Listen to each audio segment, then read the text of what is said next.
सभी को जय यीशु मसीह की। प्रिय भाई और बहनों, हम लगातार प्रभु यीशु के वचन पर मनन चिंतन कर रहे हैं। हमने पहले प्रभु यीशु के 4 स्लीब के ऊपर कहे हुए पवित्र वचन के ऊपर मनन चिंतन किया और अब हम प्रभु यीशु मसीह के स्लीब के ऊपर, क्रूस के ऊपर से पुकारा हुआ वचन संत यूहन्ना का सुसमाचार अध्याय 19 वचन 28 पढ़ेंगे और इसके ऊपर मनन चिंतन करेंगे। तब ईसा ने यह जानकर कि अब सब कुछ पूरा हो चुका है, धर्म ग्रंथ का लेख पूरा करने के उद्देश्य से कहा, मैं प्यासा हूं। प्रभु यीशु ने स्लीब से, क्रूस से कहा, मैं प्यासा हूं। जब आप लोग इस वचन को सुनते हैं,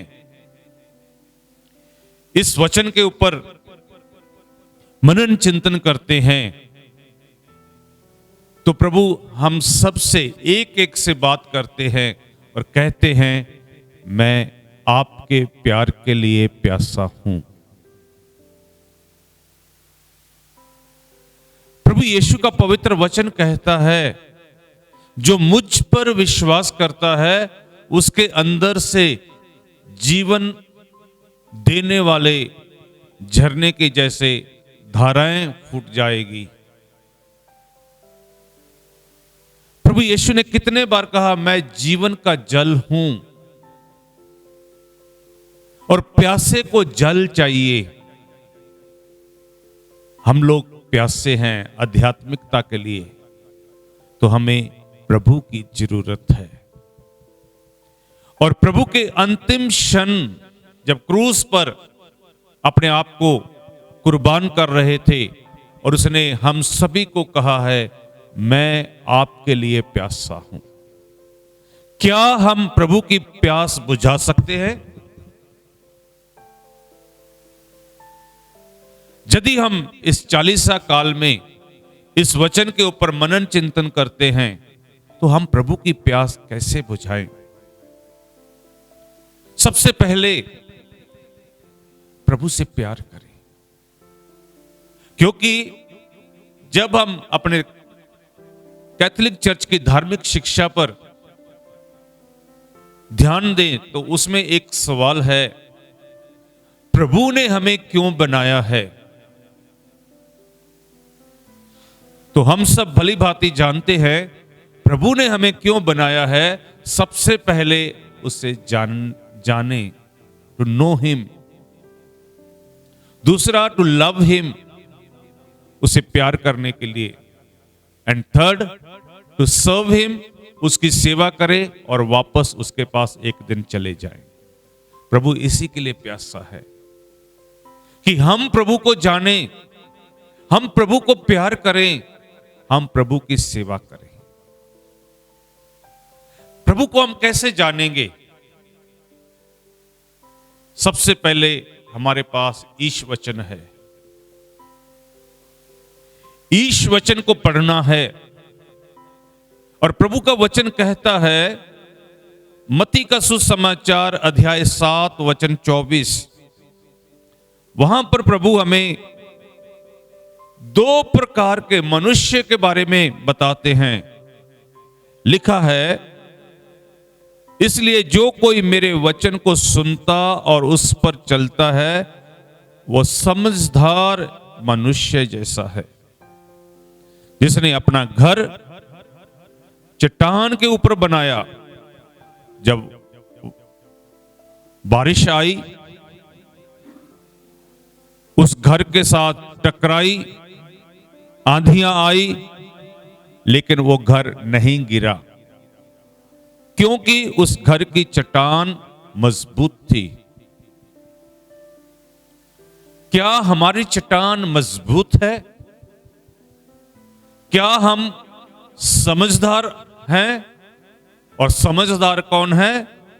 जो ईश्वर के वचन को सुनता और उस पर चलता है। जब हम ईश्वर के वचन को सुनेंगे और उस पर चलेंगे, तो हम प्रभु की प्यास बुझाएंगे।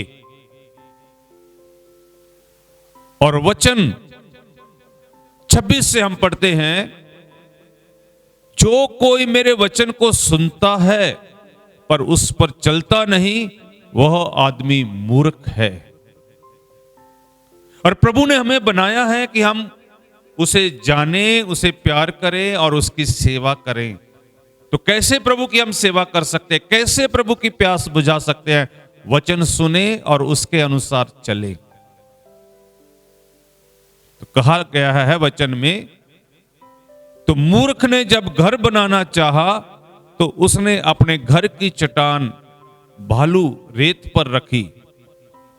जब वर्षा आई, हड़ आए, हनेरियां अंधेरियां चली और उस घर के साथ टकराए और वह घर गिर गया। तो जिसका ईमान विश्वास मजबूत नहीं है, जो वचन में पक्का नहीं है, जो प्रभु के वचन को सुनता और उस पर चलता नहीं है, वह मूर्ख है। तो इसलिए आज प्रभु हमें अपने पास बुलाते हैं और कहते हैं, मैं प्यासा हूं। प्रभु को पानी की प्यास नहीं है, प्रभु को प्यास है अब उसके शिष्यों की, कि वह उसके पास आए, उसका वचन सुने और उसके वचन के अनुसार चले। तो प्रिय भाई और बहनों, जब हम इस वचन को सुनते हैं, हम वचन सुनते हैं, मैं प्यासा हूं। प्रभु की प्यास दो प्रकार की है, एक दुनियावी और दूसरी आध्यात्मिक। क्योंकि हमारा प्रभु यीशु के अंदर दो जातियां पाई जाती है। एक वो 100% 100% ईश्वर है और दूसरा वह 100% 100% इंसान है। उसकी प्यास रूहानी हो सकती है और उसकी प्यास दुनियावी हो सकती है। तो आज प्रभु हमें दुनियावी प्यास से रूहानी आध्यात्मिक प्यास की ओर लेकर जाना चाहते हैं। क्या आप प्रभु की प्यास बुझा सकते हैं? तो सबसे पहले है वचन, और दूसरा हम कह सकते हैं अपनी कलीसिया में मजबूत रहें। तीसरा हम कह सकते हैं आपकी प्रार्थना मजबूत हो, प्रभु के नियम माने, कलीसिया में मजबूत रहें।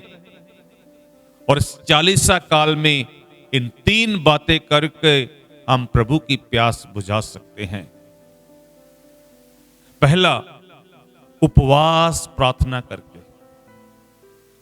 और बाइबल में लिखा है उपवास प्रार्थना कितनी जरूरी है। उपवास प्रार्थना से हम प्रभु को अपने दिल में जगह देते हैं। उस दिन खाना पीना सब कुछ छोड़कर, जैसे मैंने पहले भी कहा था, डिजिटल उपवास करके हम मोबाइल को थोड़ा पीछे छोड़ें और प्रभु को समय दें और प्रभु की प्यास बुझाएं। और दूसरा मैं कहना चाहता हूं, प्रार्थना करें। प्रार्थना हमारे जीवन का महत्वपूर्ण लक्ष्य है और प्रभु यीशु हमारे लिए उदाहरण है। उन्होंने अपनी मिनिस्ट्री शुरू करने से पहले प्रार्थना की। 40 दिन 40 रात उपवास कर कर प्रार्थना की। अपने शिष्यों को चुनने से पहले प्रार्थना की। कोई भी चमत्कार करने से पहले उसने प्रार्थना की। अपनी मिनिस्ट्री करते उस समय रात को एकांत में जाकर अलग होकर प्रार्थना की। वो प्रभु आज हमसे भी चाहता है प्रार्थना करें, हमारा जीवन प्रार्थनामय हो, जब हमारे जीवन में प्रार्थना होगी तो हम प्रभु की प्यास बुझा सकते हैं और हमारी प्यास भी बुझ जाएगी। वचन में लिखा है मत्ती का सुसमाचार में अध्याय 18 वचन 19 में, जहां दो मिलकर मेरे नाम पर प्रार्थना करेंगे मैं उनके बीच में हाजिर हूंगा। मैंने बहुत बार कहा है, दो का मतलब पति पत्नी की प्रार्थना मजबूत होनी चाहिए। और 20 में लिखा है, जहां 2 या 3 मेरे नाम पर इकट्ठे उनके बीच मैं हाजिर हूंगा। जब आप लोग प्रार्थना करते हैं, प्रभु जो प्यासा है कि मेरे बच्चे मेरे पास आए, जैसे मां बाप तरसते हैं कि उसके बच्चे उसे आकर उसके पास आकर उनके साथ बैठें, उनके साथ बातें करें, उनके साथ भोजन करें, और प्रभु चाहता है कि उसके बच्चे उसके पास बार बार आएं। तो प्रभु के पास आने का रास्ता एक ही है, प्रार्थना। तो प्रार्थना के द्वारा हम प्रभु की प्यास बुझा सकते हैं और हम अपनी दुनियावी प्यास बुझा सकते हैं। जब हम प्रभु के पास आएंगे भूखे प्यासे होकर, तो हमें दुनिया की प्यास कम हो जाएगी। हम दुनियादारी के बारे नहीं सोचेंगे, हम सिर्फ प्रभु के बारे सोचेंगे। जैसे प्रभु को पानी की प्यास नहीं, उसके बच्चों की प्यास है। क्या आप प्रभु के लिए, प्रभु की प्यास बुझाने के लिए तैयार हैं? और तीसरा वचन हम चालीसा काल में सुनते हैं, दान करना। किसको दान करना? और नबी लोग कहते हैं, गरीबों का ध्यान रखना, विधवाओं का ध्यान रखना, भूखों को रोटी देना, प्यासों को पानी देना। और मत्ती का सुसमाचार में हम देखते हैं अध्याय 24 में वचन में लिखा है, जब मैं भूखा था तूने मुझे खिलाया, जब मैं प्यासा था तूने मुझे पिलाया, जब मैं नंगा था तूने मुझे कपड़े पहनाए, जब मैं अकेला था आप मेरे साथ आए। तो वचन में आगे लिखा है, लोग पूछेंगे प्रभु जी हमने कब आपको भूखा, नंगा, प्यासा और अकेला देखा?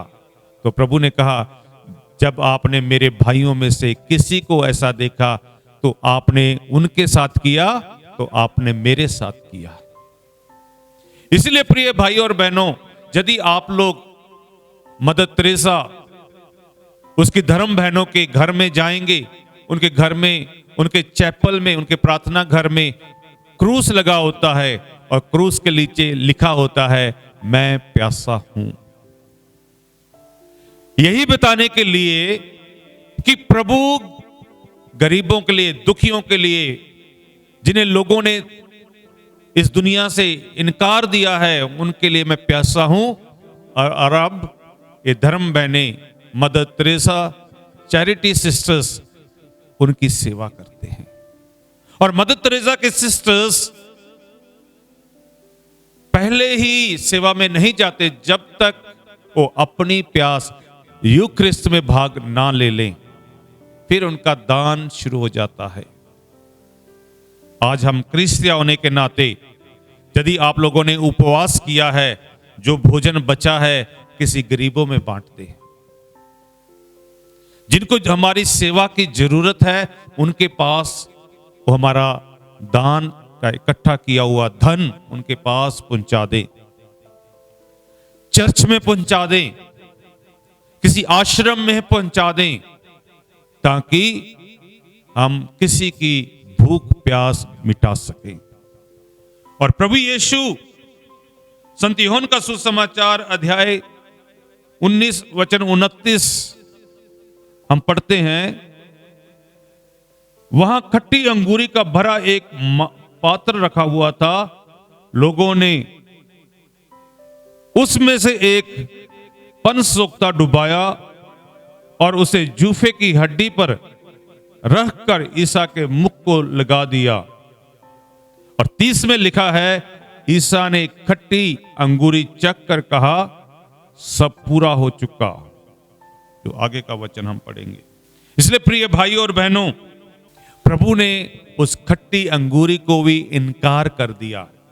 उसने पहले कहा मैं प्यासा हूं, लेकिन इस शब्द से पता चलता है कि वह किसी दुनियावी प्यास का इंतजार नहीं कर रहा, उसकी आध्यात्मिक प्यास है।